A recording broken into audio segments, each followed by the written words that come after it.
Hi, my name is Seth Mendelsohn from Walt Disney Imagineering Research and Development. So let's talk a little about your background. You actually came from the video game side of things.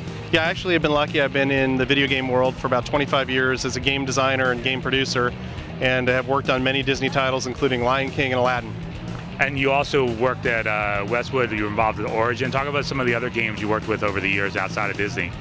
Yeah, sure. I worked on Ultima 9, Ultima Ascension, which was the last single-player Ultima game at Ultima for Origin Systems. And also worked on a game called Spider for Boss Game Studios for the PlayStation 1, although I don't know that anybody has ever heard or played it. How did that background in video games help when you transitioned over to Walt Disney and working on the parks? Well, when I first started at Disney, I started in the game world, and we were just starting to explore games and theme parks being together.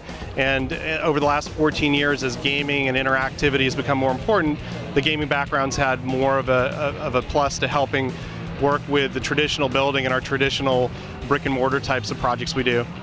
When it comes to video games, a lot of the park guests that come in today are gamers. How does that influence you guys when you're creating apps and attractions like you have right here at Disneyland? Well, I think you understand that our audience is much more comfortable with technology and games. And one of the things we've been trying to do is we have these wonderful immersive spaces through our parks.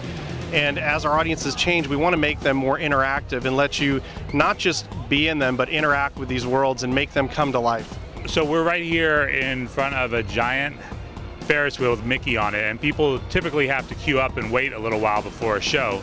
How did this whole idea for making a video game out of this experience come about?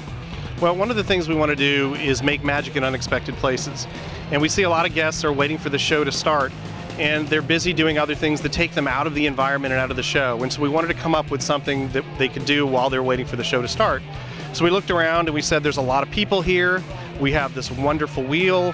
What can we do that brings people together, uses the wheel as part of the game, and lets them play as a whole together? And so we came up with a game that in essence is a Simon game where the wheel lights up specific colors, guests have their device, and they go to a web page. They don't even download an app, so they can play instantly. They match the colors of the wheel onto their device, playing with thousands of other people here to try to get the best score. And explain what happens when you do get the best score. The winner gets to control the lights on the wheel. So for 30 seconds, they decide what the wheel does, and everybody else in the audience gets to see what they've done. How has the fact that smartphone proliferation and tablet proliferation impacted you guys being able to do something like that, knowing people will have mobile devices as they go on vacation? Well, it makes it a lot easier because a long time ago you would look for ways to engage guests digitally, and there wasn't one type of device you could do. And so in some cases you would look, do you give guests devices? But it's nice now that they have them, we can take advantage of them.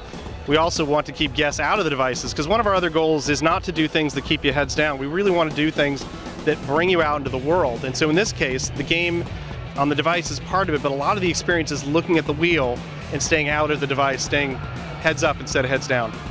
Once you guys had this idea, can you explain how it all came about? Sure, it was great. We talked about this idea, wouldn't it be fun to play a game on the wheel?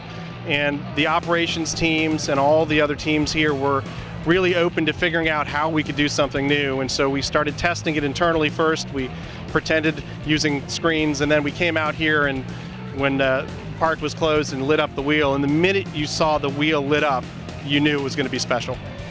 As technology has improved over the years, how has your own gaming background helped you with bringing up new ideas that guests can interact with at the various parks? Well, there's a lot of learning that's happened from games over the years, and so one of the neat things is games have changed and more people are playing games now, and so there's not a time where you have to explain some of the fundamentals of what games are. People are playing different things, whether it's Angry Birds or Solitaire. And so we now know that people understand games and they understand how to play games on their devices. It's a natural transition to be able to come to the park and to use those skills and take them and connect them up to physical places. In essence, it's a gamification that's going on across the world with much more casual and mainstream players than we've ever seen from back in your early days of game development. Yeah, there's no question that more people are playing games, but the type of games people are playing is different. We still see a lot of people are playing traditional hardcore games, but just as many, if not more, people are playing more casual games. And so we know that we need to look at experiences that allow these people that are playing these casual games to feel comfortable shifting over to them as well.